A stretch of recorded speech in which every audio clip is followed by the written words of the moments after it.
नमस्कार दोस्तों, स्वागत है आपका अपने YouTube channel b plus education पर। उम्मीद है आपकी सीईटी की तैयारी काफ़ी अच्छी चल रही होगी और इसके अंदर जो हम हरियाणा जीके वाली सीरीज कर रहे थे उसको आगे कंटिन्यू करेंगे, जिसके अंदर आज हम करने वाले हैं हरियाणा का अपवा तंत्र और झीलें।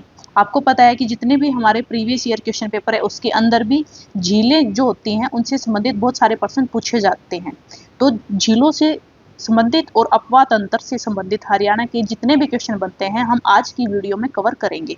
तो आइए टाइम वेस्ट ना करते हुए आज की वीडियो है इसको शुरू करते हैं। यह है हमारा सबसे पहला प्रश्न। हरियाणा में प्रवाहित होने वाली नदियों का उल्लेख कहां पर मिलता है? ऑप्शन है ऋग्वेद में, सामवेद में, अष्टाध्यायी में या ये सभी। इसका जो सही उत्तर है वो है ऋग्वेद। इसके बाद है प्रश्न नंबर दूसरा। हरियाणा का विशाल मैदान निम्न में से किन किन नदी तंत्रों के मध्य बना हुआ है? ऑप्शन है गंगा तथा यमुना नदी, गंगा तथा सरस्वती, गंगा तथा सिंधु नदी और यमुना तथा सिंधु नदी। तो इसका जो सही उत्तर है वो है गंगा तथा सिंधु नदी। इनके तंत्र से जो हरियाणा का जो मैदान है वो बना हुआ है। इसके बाद है प्रश्न नंबर 3। हरियाणा में कोई भी 12मासी नदी उद्मित नहीं होती, जिसका मुख्य कारण है। आपको पता है कि हरियाणा के अंदर जितनी भी नदियां हैं ना, सारी की सारी बरसाती नदियां होती हैं, जिसके अंदर बरसात के अंदर ही पानी आता है। कोई भी नदी ऐसी नहीं है जो 12 के 12 महीने बहती हो। तो इसका क्या कारण है कि हरियाणा के अंदर 12मासी नदी नहीं है? ऑप्शन है विशाल मैदानी क्षेत्र, पथरीली पहाड़ियां, कंकरीला मैदान या ये सभी। तो इसका जो सही उत्तर है वो है विशाल मैदान क्षेत्र। इसके बाद है प्रश्न नंबर 4। हरियाणा की नदियां प्रवाहित होती हैं पूर्वी भाग में, पश्चिम में, उत्तर में या दक्षिण में? तो इसका जो सही उत्तर है वो है दक्षिण में। इसके बाद है हमारा अगला प्रश्न। हरियाणा के उत्तरी अपवा तंत्र की अधिकतर नदियां किन पहाड़ियों से निकलती हैं? ऑप्शन है शिवालिक की पहाड़ियां, अरावली की पहाड़ियां, ए या ब दोनों और इनमें से कोई नहीं। आपको जैसे कि पता है जो हमारी अरावली की पहाड़ियां हैं वो हैं हमारी दक्षिण के क्षेत्र में और जो शिवालिक की पहाड़ियां हैं वो हैं हमारे उत्तर के क्षेत्र में। तो यहाँ से अभी आप देख सकते हो कि हरियाणा की उत्तरी प्रवाह उत्तर में हमारी शिवालिक की पहाड़ियां हैं। तो इसका जो सही उत्तर है वो है शिवालिक की पहाड़ियां। इसके बाद है प्रश्न नंबर 6। निम्न में से कौन सी नदी उत्तराखंड के गढ़वाल हिमालय की बंदरपुछ चोटी से निकलती है? ऑप्शन है सिंधु, सतलुज, यमुना या सरस्वती नदी। इसका जो सही उत्तर है वो है यमुना नदी। इसके बाद है प्रश्न नंबर 7। हरियाणा में यमुना नदी का प्रवेश किस जिले के अंतर्गत पड़ता है? ऑप्शन है अंबाला, यमुनानगर, करनाल या सोनीपत। आपको पता है जो हरियाणा है, हरियाणा का जो ऊपर यमुनानगर है, यहाँ से यमुना नदी है वो हरियाणा के अंदर प्रवेश करती है और इधर यूपी है, इधर हरियाणा। तो दोनों के बीच में एक सीमा बनाते हुए चलती है, जिसके अंदर हमारे यहाँ पर करनाल, पानीपत और सोनीपत हैं। ये जिले हमारे इसके साथ साथ लगते हुए हैं। तो जो यमुना नदी है वो यमुना नगर है हरियाणा के अंदर, वहां से प्रवेश करती है। इसका सही उत्तर है यमुनानगर। इसके बाद है अगला प्रश्न। हरियाणा में सदा बहने वाली नदी निम्न में से कौन सी है? ऑप्शन है सरस्वती, साहिबी, मारकंडा या यमुना। आपको पता है यमुना नदी ही एक ऐसी नदी है जो हमेशा बहती है। ठीक है, इसके अलावा और तो सारी की सारी जो है बरसाती नदियां हैं। इसके बाद है प्रश्न नंबर 9। यमुना की मैदानी क्षेत्र में सहायक नदियां कौन सी है? ऑप्शन है टोंस, गिरी, आसन या ये सभी। तो ये तीनों की तीनों नदियां ही जो यमुना नदी है उसके मैदानी क्षेत्र में सहायक नदियां हैं। तो उत्तर है इसका ये सभी। इसके बाद है प्रश्न नंबर 10। यमुना नदी हरियाणा के निम्न में से किस जिले की सीमा को नहीं छूती? जिसके अंबाला, यमुनानगर, करनाल, पानीपत। आपको जैसे कि पता है यमुनानगर के अंदर से ही तो यमुना नदी है वो प्रवेश करती है। करनाल, पानीपत है इनके पास से साइड से गुजरती हुए आगे की तरफ दिल्ली की साइड यमुना नदी जाती है। तो अंबाला एक ऐसा जिला है जिसके अंदर यमुना नदी प्रवेश नहीं करती है। इसके बाद है प्रश्न नंबर 11। यमुना नदी हरियाणा राज्य के निकट उत्तर प्रदेश के किस जिले से में प्रवेश करती है? ऑप्शन है मथुरा, आगरा, अलीगढ़, इटावा। तो इसका जो सही ऑप्शन है, उत्तर है, वो है अलीगढ़। अलीगढ़ जैसे जो यमुना नदी है ना, कभी हरियाणा के अंदर, कभी उत्तर प्रदेश के अंदर। तो उत्तर प्रदेश के किस जिले में प्रवेश करती है? जैसे हरियाणा के अंदर तो यमुनानगर के अंदर, और उत्तर प्रदेश का जिला है अलीगढ़। इसके बाद है अगला प्रश्न, हरियाणा की सीमा में किस क्षेत्र में यमुना नदी बहती है? दक्षिणी, पूर्वी, पश्चिमी या उत्तर? तो आपको पता है पूर्व है, पूर्व उत्तर प्रदेश की साइड। तो हरियाणा नदी है वो पूर्वी दिशा जो सीमा क्षेत्र है उस साइड बहती है। इसके बाद है प्रश्न नंबर 13, निम्नलिखित में से कौन सी नदी हरियाणा और उत्तर प्रदेश के मध्य सीमा बनाती हुई है? आपको पता है इसका जो सही आंसर है वो है यमुना नदी। इसके बाद है प्रश्न नंबर 14, हथिनी कुंड बैराज हरियाणा में किस नदी पर स्थित है? ऑप्शन है साहिबी नदी, दोहन नदी, यमुना नदी या सरस्वती नदी। तो इसका जो सही उत्तर है वो है यमुना नदी। इसके बाद है प्रश्न नंबर 15, सोम्बा व पथराला नदियां किस स्थान पर यमुना नदी से मिलती हैं? ऑप्शन है मेहर माजरा, कलेसर, जगाधरी या नारायणगढ़। आपको पता है जगाधरी है, ये तो हमारा अंबाला में पड़ता है। तो आपको जिन जगह के लोकेशन पता है, जिले कौन से लगते हैं, तो वहां से भी आप ऑप्शन है उनको कैंसिल कर सकते हैं। ठीक है, तो सोम्बा व पथराला नदियां हैं वो मोहर माजरा, इसका जो सही उत्तर है वो है मोहर माजरा। यहाँ से इस स्थान से यमुना नदी से मिलती हैं। इसके बाद है प्रश्न नंबर 16, हरियाणा में पवित्र मानी जाने वाली नदियां दृष्टदती और कौन सी है? दूसरा ऑप्शन कौन सा है, यमुना है या सरस्वती है, शिवालिक है या फिर गोदावरी? तो इसका जो सही उत्तर है वो है सरस्वती नदी। सरस्वती नदी है, इसको पवित्र माना जाता है। इसके बाद है अगला प्रश्न, वैदिक सभ्यता खालिस्तान नदी के किनारे फली फूली थी। ऑप्शन है सरस्वती, गंगा नदी, यमुना नदी या कावेरी नदी। तो इसका जो सही उत्तर है वो है गंगा नदी। इसके बाद है अगला प्रश्न, प्रश्न नंबर 18, आदि बद्री का संबंध किस पवित्र नदी से माना जाता है? ऑप्शन है यमुना, सरस्वती, मार्कंडा या गंगा नदी। तो इसका जो सही उत्तर है वो है सरस्वती। आदि बद्री है उसका संबंध सरस्वती नदी से है। इसके बाद है अगला प्रश्न, प्रश्न नंबर 19, भैनी के निकट सरस्वती नदी में कौन सी नदी मिलती है? ऑप्शन है टांगरी, मार्कंडा, छुटांग या ये सभी। तो इसका जो सही उत्तर है वो है छुटांग नदी। इसके बाद है अगला प्रश्न, प्रश्न नंबर 20, सरस्वती नदी पेहोआ यानी कि कुरुक्षेत्र नामक स्थान पर किस नदी से मिलकर आधुनिक सरस्वती का निर्माण करती है? ऑप्शन है गग्गर नदी, मार्कंडा नदी, सतलुज नदी या यमुना नदी। तो इसका जो सही उत्तर है वो है मार्कंडा नदी। इसके बाद है हमारा अगला प्रश्न, प्रश्न नंबर 21, सरस्वती नदी निम्न में से किस क्षेत्र में बहती है? ऑप्शन है लोर, भवानीपुर, खेड़ा या ये सभी। तो इसका जो सही उत्तर है ये सभी।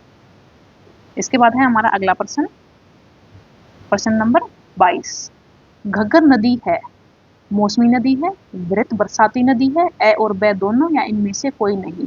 तो जो घग्गर नदी है वो हमारी बरसाती नदी है। तो इसका सही उत्तर है बरसाती नदी। इसके बाद है हमारा प्रश्न नंबर 23, घग्गर नदी किन दो नदियों के बीच बहती है? ऑप्शन है सतलुज और गंगा, सतलुज और यमुना, सतलुज और मार्कंडा या इनमें से कोई नहीं। तो जो हमारी घग्गर नदी है वो सतलुज और यमुना नदी के बीच से बहती है। इसके बाद है हमारा अगला प्रश्न, प्रश्न नंबर 24, घग्गर नदी हरियाणा के किस जिले में नहीं बहती? ऑप्शन है कैथल, भिवानी, फतेहाबाद या सिरसा। तो इसका जो सही उत्तर है भिवानी। भिवानी में से घग्गर नदी है वो नहीं बहती। इसके बाद है हमारा अगला प्रश्न, हरियाणा में प्रश्न नंबर 25, हरियाणा में O2 बैराज किस नदी पर स्थित है? ऑप्शन है टांगरी, यमुना, घग्गर हाकड़ा या साहिबी नदी। तो इसका जो सही उत्तर है वो है घग्गर हाकड़ा। इस नदी के ऊपर O2 बैराज स्थित है। इसके बाद है हमारा अगला प्रश्न, प्रश्न नंबर 26, झाझरा और कौशल्या नदी किसकी सहायक नदियां हैं? ऑप्शन है घग्गर, टांगरी, मार्कंडा या आपका। तो इसका जो सही उत्तर है वो है घग्गर नदी। घग्गर नदी की ही दोनों सहायक नदियां हैं, झाझरा और कौशल्या नदी। इसके बाद है हमारा अगला प्रश्न, प्रश्न नंबर 27। घग्गर नदी से आकर मिलने वाले छोटे छोटे नालों को क्या कहा जाता है? ऑप्शन है नैली, चो, रे या इनमें से कोई भी नहीं। तो इसका जो सही उत्तर है वो है चो। इसके बाद है हमारा अगला प्रश्न, प्रश्न नंबर 28। नैली नामक बाढ़ के मैदान का निर्माण कौन सी नदी करती है? ऑप्शन है यमुना, घग्गर, सतलुज या इनमें से कोई नहीं। तो इसका जो सही उत्तर है वो है घग्गर नदी। इसके बाद है हमारा अगला प्रश्न, प्रश्न नंबर 29।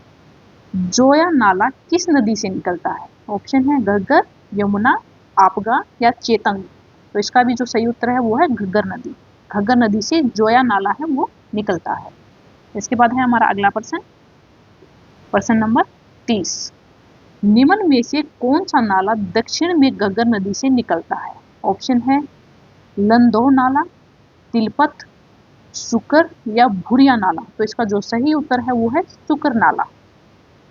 इसके बाद है हमारा अगला प्रश्न, प्रश्न नंबर 31। किस नदी को पौराणिक कथाओं में अरुणा के नाम से जाना जाता था? ऑप्शन है घग्गर नदी, दृशदती, मारकंडा या सतद्री। तो इसका जो सही उत्तर है मारकंडा। मारकंडा जो नदी है इसी को अरुणा के नाम से भी जाना जाता था। कब? पौराणिक कथाओं में। इसके बाद है हमारा अगला प्रश्न, प्रश्न नंबर 32।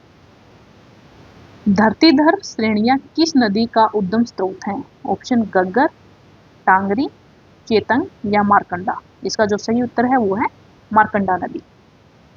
इसके बाद है हमारा अगला प्रश्न, प्रश्न नंबर 33। मारकंडा नदी की महत्वपूर्ण सहायक नदी कौन सी है?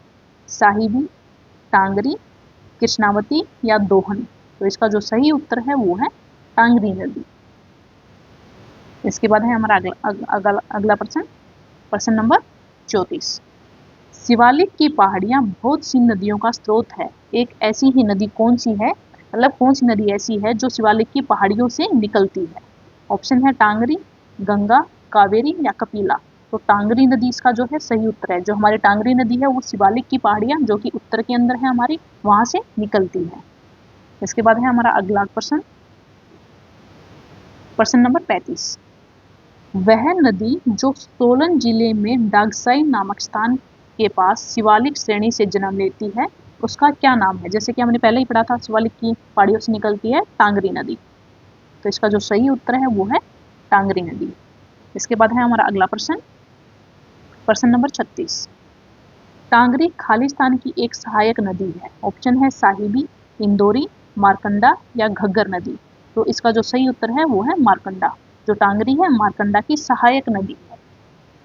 इसके बाद है हमारा अगला प्रश्न, प्रश्न नंबर 37। राज्य में किस नदी को निचली खंड के रूप में जाना जाता है? निचली खंड। ऑप्शन है हमारे आपगा, टांगरी, चेतंग या राक्षी। तो जो आपगा है उसको हम निचली खंड नदी भी कहते हैं। इसके बाद है हमारा अगला प्रश्न, प्रश्न नंबर 38। चेतंग नदी का ऋग्वेद काल है उसके अंदर क्या नाम था? ऑप्शन है सरस्वती, सतद्री, कुरुभु या दृशदती। तो इसका जो सही उत्तर है वो है दृशदती। अभी जैसे थोड़ी देर पहले ऑप्शन हमारा प्रश्न भी आया था कि कौन सी नदी, दृशदती नदी और कौन सी नदी है जिनको पवित्र माना जाता है? तो सरस्वती नदी था। तो जो दृशदती है इसी को हम चेतंग नदी भी कहते थे ऋग्वेदीन काल में। ठीक है। इसके बाद है हमारा प्रश्न नंबर 39। निम्न में से किस जिले से होकर चेतंग नदी नहीं बहती? ऑप्शन है अंबाला, यमुनानगर, कुरुक्षेत्र या करनाल। तो इसका जो सही उत्तर है वो है अंबाला। अंबाला से चेतंग नदी या दृशदती नदी है वो नहीं बहती। इसके बाद है हमारा अगला प्रश्न, इसके अंदर क्या है हमारा मैच हमें करना है। इसमें सही सुमेलित कर रही है कि कौन सी नदी है और एक दूसरी साइड में जो नदियां हैं उनका सही सुमेलन करना है। तो सबसे पहले हमारी यमुना नदी, जो यमुना नदी है वो गंगा की सबसे बड़ी ही सहायक नदी है। ठीक है। इसके बाद है सरस्वती नदी, जो सरस्वती नदी है वो हमारी वैदिक नदी है। इसके बाद है घग्गर नदी, जो घग्गर नदी है इसी को हम हाकड़ा नदी भी कहते हैं, हाकड़ा नदी के साथ संबंधित है। इसके बाद है मार्कंडा नदी, जो मार्कंडा नदी है उसका संबंध है अरुणा नदी से। तो इसका जो सही उत्तर होगा हमारा 4, 3, 2, 1। ठीक है, इसके बाद है हमारा अगला प्रश्न नंबर 41। सुमेलित कीजिए नदियां और राज्य में प्रवेश स्थान। तो सबसे पहले है यमुना नदी। जो यमुना नदी है वो कहाँ से आती है? यमुना नगर के क्लेसर से। जैसे आपको अभी हमने पहले पढ़ा था कि जो यमुना नदी है हरियाणा के यमुना नगर जिले से प्रवेश करती है, लेकिन यमुना नगर के अंदर भी कहाँ से? यमुना नगर के क्लेसर से। ठीक है, इसके बाद है हमारा घग्गर। जो घग्गर नदी है वो पंचकुला जिले के कालका से, जो हरियाणा राज्य है उसके अंदर प्रवेश करती है। इसके बाद है हमारी मार्कंडा। जो मार्कंडा नदी है वो है अंबाला के कालांब से प्रवेश करती है। और जो सरस्वती नदी है, सरस्वती नदी हमारी यमुनानगर के जिले आदि बद्री से प्रवेश करती है। तो यहाँ पर यमुना और सरस्वती है, इसके अंदर आप कंफ्यूज नहीं होना। जो यमुना है वो तो यमुनानगर के क्लेसर से, और जो सरस्वती नदी है वो आदि बद्री से प्रवेश करती है। तो इसका जो सही उत्तर है वो है 3, 4, 2, 1। इसके बाद है हमारा अगला प्रश्न नंबर 42। इसमें क्या है? नदियां और उसकी सहायक नदियां कौन कौन सी है। सबसे पहले है टांगरी। जो टांगरी नदी है इसकी जो सहायक नदी है वो है बलियाली। जो चेतंग है इसकी जो सहायक नदी है वो है राक्षी। और जो मार्कंडा है उसकी सहायक नदी है बेगना। तो इसका जो सही ऑप्शन होगा वो है 1, 3, 2। 1, 3, 2। इसके बाद है हमारा अगला प्रश्न नंबर 43। साहिबी नदी को खालिस्तान भी कहते हैं। ऑप्शन है दृशदती, इसका तो नाम आपको पता है, जो हमारी पवित्र नदी के नाम से भी जाना जाता है। इसके अलावा और क्या है? कुमुदती, कावेरी या जगद्राद्री। तो इसका जो सही उत्तर है वो है जगद्राद्री। ठीक है, इसके बाद है हमारा अगला क्वेश्चन, प्रश्न नंबर 44। किस नदी को दिल्ली में नजफगढ़ ड्रेन के नाम से भी जाना जाता है? ऑप्शन है इंदौरी, कंसावती, साहिबी या दोहान। तो जो साहिबी नदी है इसी को नजफगढ़ ड्रेन के नाम से भी जाना जाता है। इसके बाद है हमारा अगला प्रश्न नंबर 45। निम्न में से कौन साहिबी नदी की सहायक नदी नहीं है? ऑप्शन है सोत्ता, इंदौरी, मार्कंडा या इनमें से कोई भी नहीं। तो जो मार्कंडा है वो इसकी सहायक नदी नहीं है। ठीक है, तो इसका सही उत्तर है वो है मार्कंडा। इसके बाद है हमारा अगला प्रश्न नंबर 46। साहिबी नदी की सबसे बड़ी सहायक नदी कौन सी है? सबसे बड़ी सहायक नदी, ऑप्शन है इंदौरी, सोता, राक्षी या सोम्बा। तो इसका जो सही उत्तर है वो है इंदौरी। इसके बाद है हमारा अगला प्रश्न नंबर 47। इंदौरी नदी का उद्भव खालिस्तान के निकट है। इंदौर के, कैथल के, नुहू के या करनाल के। तो जो इसका सही उत्तर है वो है नुहू। इसके बाद है हमारा अगला प्रश्न नंबर 48। प्राचीन समय में इंदौरी नदी को किस नाम से जाना जाता था? ऑप्शन है प्रसूमती, विधिमती, अंशुमती या विष्णुमती। तो इसका जो सही उत्तर है वो है अंशुमती। अंशुमती के ही नाम से ही इंदौरी नदी को प्राचीन समय में जाना जाता था। इसके बाद है हमारा अगला प्रश्न नंबर 49। हरियाणा में 50 किलोमीटर तक बहने वाली गैर बारहमासी नदी कौन सी है? ऑप्शन है दोहन, चौतान, राक्षी या इंदौरी। तो इसका जो सही उत्तर है वो है इंदौरी। जो इंदौरी नदी है वो बारहमासी नदी भी नहीं है, लेकिन 50 किलोमीटर तक ही ये बहती है। इसके बाद है हमारा अगला प्रश्न नंबर 50। दोहन नदी हरियाणा राज्य में कितनी दूर तक प्रवाहित होती है? तो इसका जो सही उत्तर है वो है 50 किलोमीटर। इसके बाद हमारा अगला प्रश्न नंबर 51। निम्नलिखित में से कौन सी नदी हरियाणा में प्रवाहित नहीं होती? ऑप्शन है घग्गर भी होती है, साहिबी है, दोहन भी होती है और व्यास नदी नहीं होती। व्यास जो नदी है वो पंजाब के अंदर बहती है, हरियाणा के अंदर नहीं बहती। इसके बाद है हमारा प्रश्न नंबर 52। हरियाणा में किस भौगोलिक स्वरूप के कारण झीलों की संख्या बहुतायत में है? ऑप्शन है उत्तर पूर्व में शिवालिक की पहाड़ियों का होना, दक्षिण में अरावली की पहाड़ियों का होना, ए और ब दोनों, या विशाल मैदानी भाग का होना। तो देखो झीलों की संख्या पूछी है तो मैदानों का तो कोई रोल ही नहीं है, ठीक है। तो ए और ब यानी कि शिवालिक की पहाड़ी और अरावली की पहाड़ी दोनों की ही इसके अंदर भूमिका है ज़्यादा की ज़्यादा झीलों की संख्या बनाने में। तो इसका जो सही उत्तर है वो है ए और ब दोनों। इसके बाद है हमारा अगला प्रश्न नंबर 53। हरियाणा में झीलों का महत्व किन कारणों से है? ऑप्शन है कृषि, पर्यटन, पर्यावरण या ये सभी। तो इसका जो सही उत्तर है ये सभी। कृषि, पर्यटन और पर्यावरण तीनों के अंदर ही झीलों का बहुत ही महत्वपूर्ण योगदान है। इसके बाद है हमारा अगला प्रश्न नंबर 54। निम्न में से हरियाणा में कौन सी झील स्थित है? दमदमा झील, कोटला झील, खलीलपुर झील या ये सभी। तो इसका जो सही उत्तर है ये सभी। इसके बाद है हमारा अगला प्रश्न बड़खल झील। प्रश्न नंबर 55। बड़खल झील किस जिले में स्थित है? गुरुग्राम, भिवानी, फरीदाबाद या रोहतक। तो इसका जो सही उत्तर है वो है फरीदाबाद। इसके बाद है हमारा अगला प्रश्न नंबर 56। निम्नलिखित में से कौन सी झील हरियाणा में 1947 में दो छोटे टीलों को जोड़ने से बनी थी? ऑप्शन है बड़खल झील, दमदमा झील, कर्ण झील या अथनी कुंड झील। तो इसका जो सही उत्तर है वो है बड़खल झील। इसके बाद है हमारा अगला प्रश्न नंबर 57। दमदमा झील कौन से जिले में स्थित है? ऑप्शन है फरीदाबाद, गुरुग्राम, रोहतक या हिसार। तो जो सही उत्तर है वो है गुरुग्राम। दमदमा झील जो है वो हमारी गुरुग्राम में है। इसके बाद है हमारा अगला प्रश्न नंबर 58। राज्य की किस झील पर वाटर पोलो स्पोर्ट्स सेंटर का निर्माण किया गया है? ऑप्शन है बड़खल, दमदमा, कर्ण या कोटला। तो जो दमदमा झील है इसके ऊपर वाटर पोलो स्पोर्ट्स सेंटर है वो बनाया गया है। इसके बाद है हमारा अगला प्रश्न नंबर 59। किस झील में साइबेरिया से आने वाले 12 डी नामक पक्षी को देखा जा सकता है? ऑप्शन है सुल्तानपुर झील, कोटला, खलीलपुर या चांदनी झील। तो इसका जो सही उत्तर है वो है सुल्तानपुर झील। इसके बाद है हमारा अगला प्रश्न नंबर 4। कोटला झील कहाँ पर स्थित है? कोटला झील कहाँ पर स्थित है? ऑप्शन है नूह में, पलवल में, रेवाड़ी में या मेवात में। तो इसका जो सही उत्तर है वो है नूह।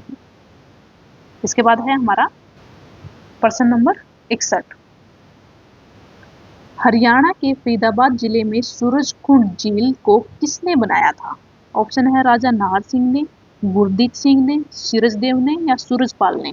तो इसका जो सही उत्तर है वो है सूरजपाल। सूरजपाल है, उन्होंने ही जो सूरजकुंड झील है उसका निर्माण करवाया था। इसके बाद है हमारा अगला प्रश्न नंबर 62।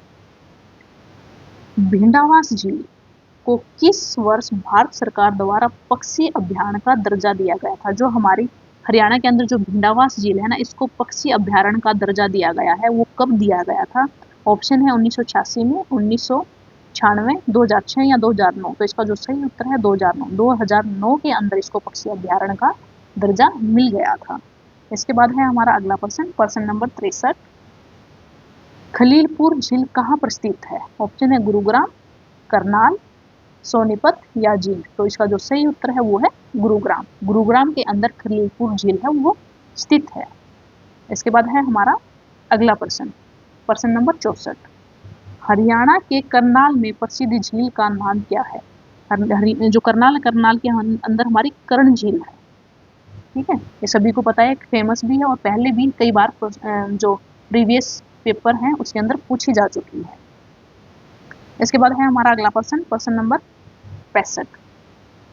किस झील पर हरियाणा राज्य सरकार द्वारा चिड़ियाघर बनाया गया है? ऑप्शन है तिलियार झील, मयूर झील, डबचिक झील या अनंगपुर झील। तो इसका जो सही उत्तर है वो है तिलियार झील, जो कि रोहतक में है।